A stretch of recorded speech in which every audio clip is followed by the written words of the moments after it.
Welcome to the Surviving to Thriving podcast, where we're dedicated to helping you break free from chronic inflammation and get your life back.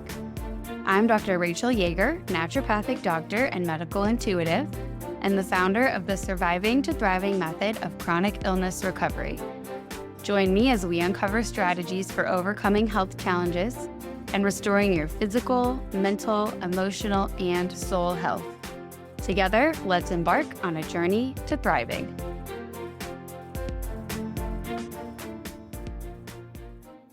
So what even is an ND and how are we different from other holistic providers? I'm going to answer those questions here coming up. I'm going to walk you through an overview of what the training for a naturopathic doctor looks like by walking you through what I learned at the National University of Natural Medicine, which was actually the founding naturopathic medical school in the United States. It's located in Portland, Oregon. And then I'm going to go through the differences between naturopathic doctors, functional doctors, integrative doctors, and just help you get a handle on what all the differences are so that if you are looking to bring someone more holistic onto your care team, we'll have some good information to help choose someone who's the best fit for you. So the first year was definitely a weed out year. It was very difficult. And my now husband and I were long distance, which made it even harder. My first year was a deep dive into anatomy and physiology, which is the structure and function of the body.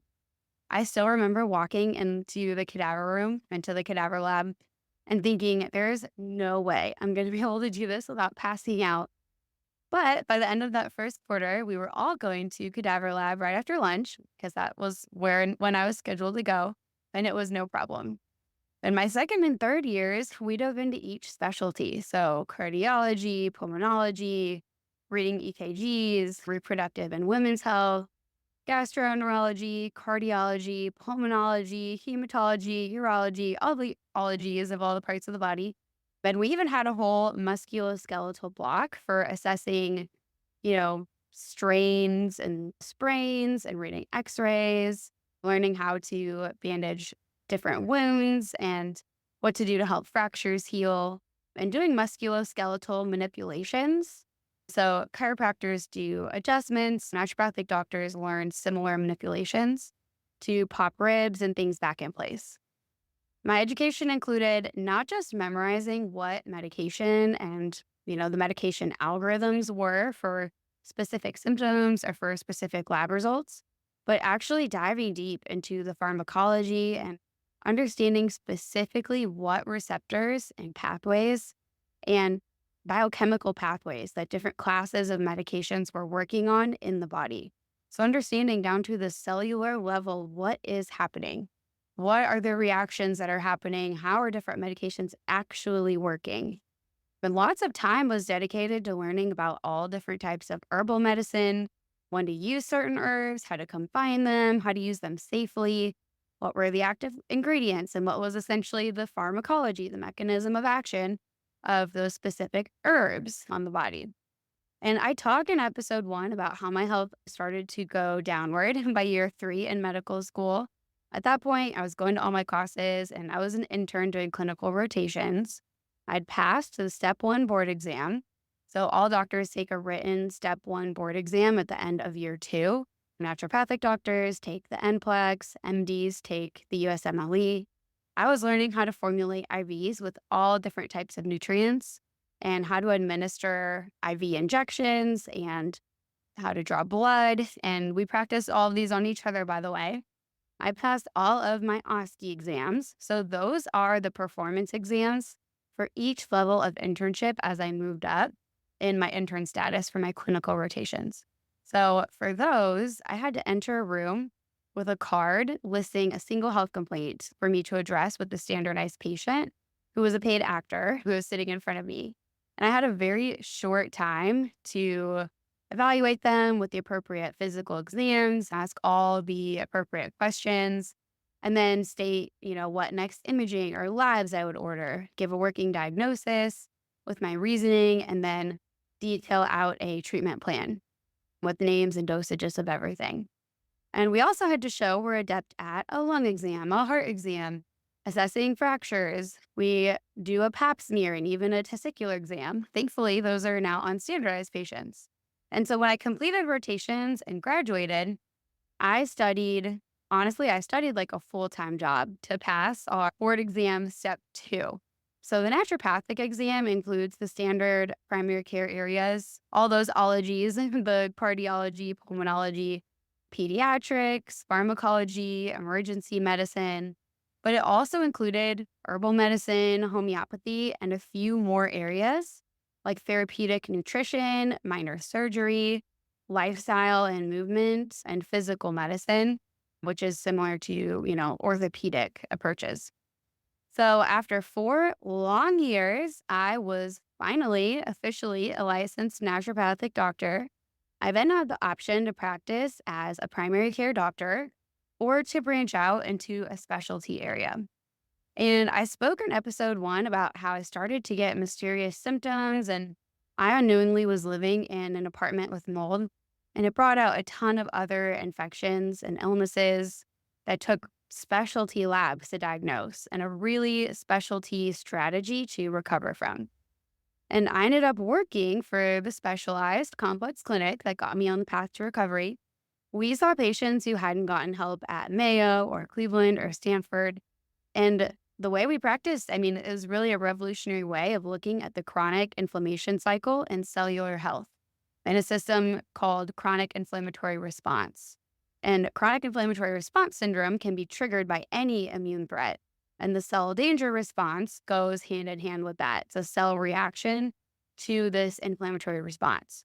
So I'll dive into these more in future episodes because these were revolutionary and life changing. And I apply these to everyone that I work with because this is just part of how the human body functions. And one day I hope that these systems are part of mainstream medicine and everyone gets to benefit from this.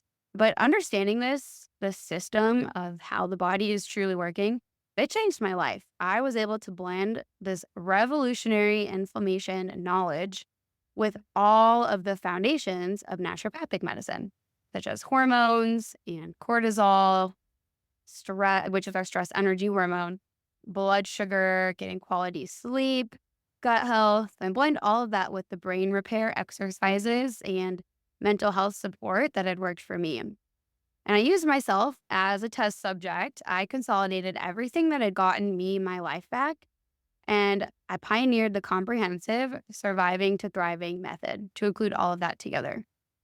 So now, as a naturopathic doctor and someone who started out in the humanities and in journalism, I enjoy holding all of these perspectives at once and integrating them together.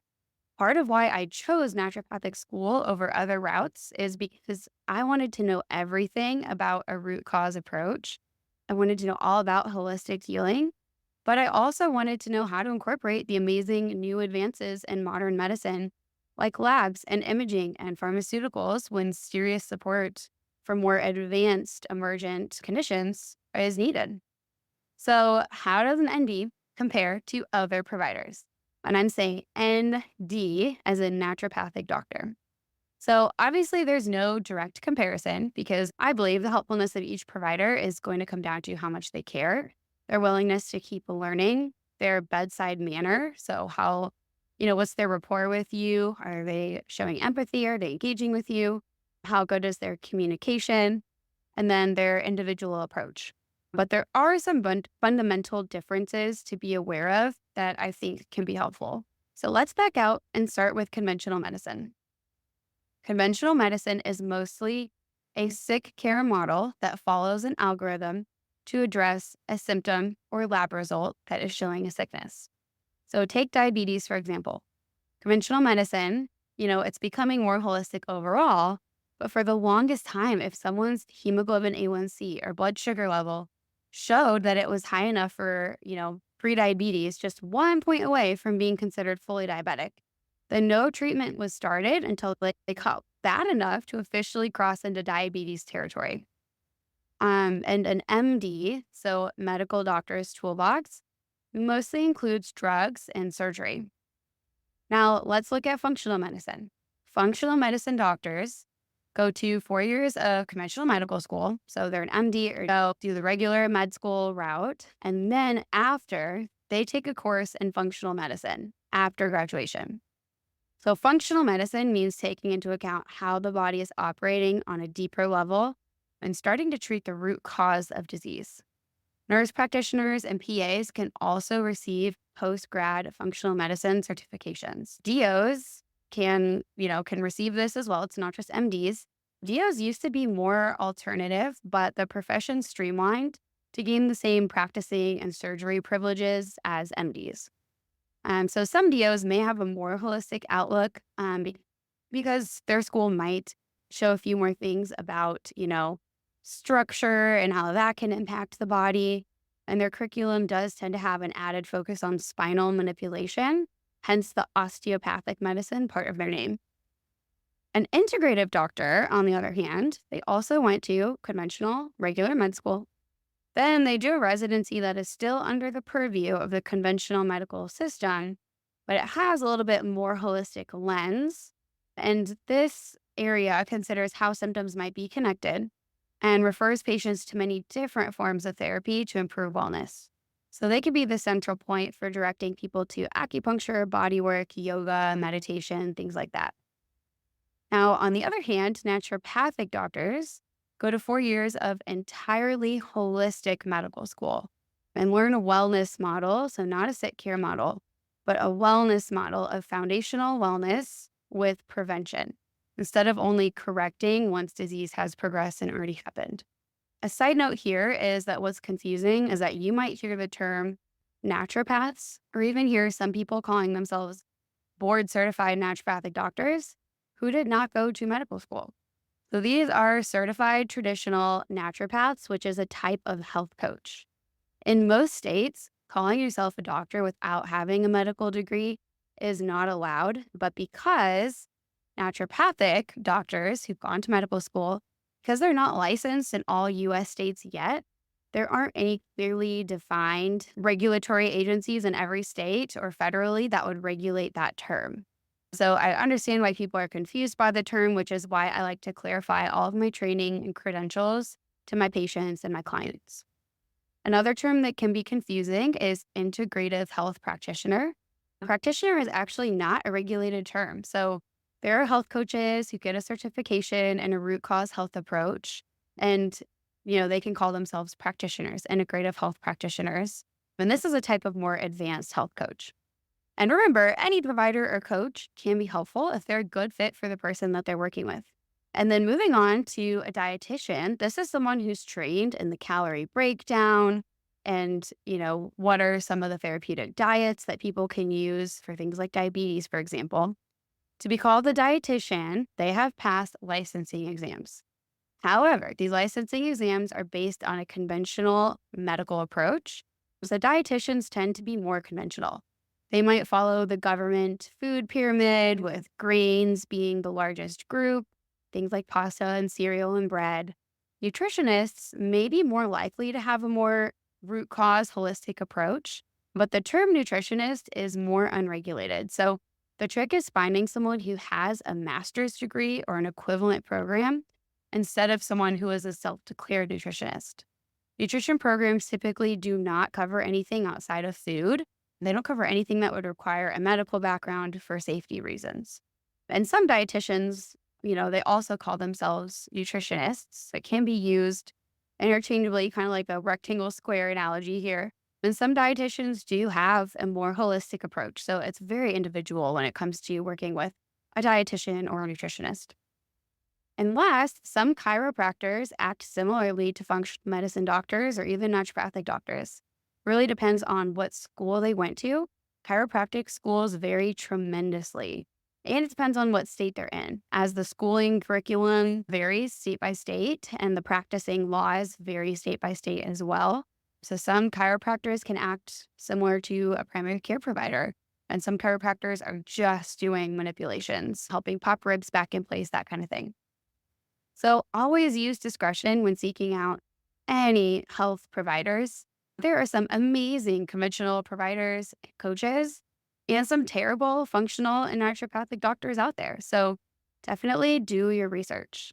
I have a network of people that I can refer my patients and clients to because I understand that it can be hard to navigate through all of these credentials and alphabet soup on your own.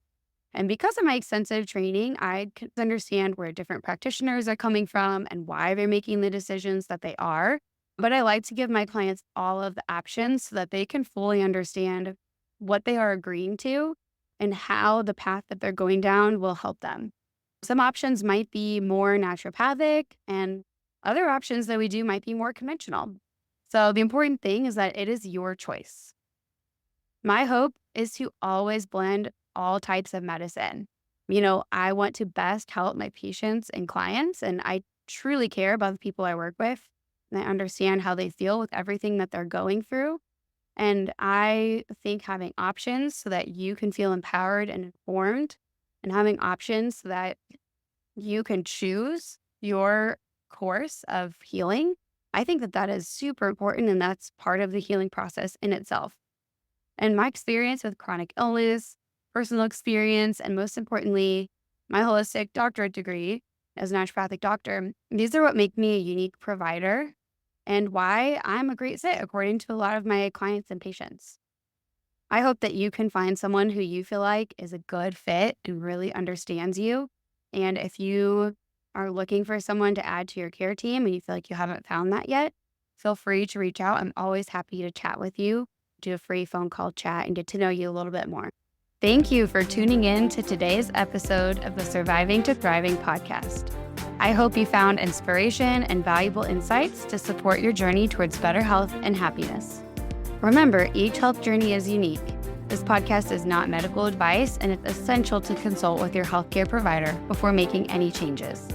If you'd like to schedule a complimentary consultation with me, I would love to talk with you. Please go to drrachelyager.com/schedule.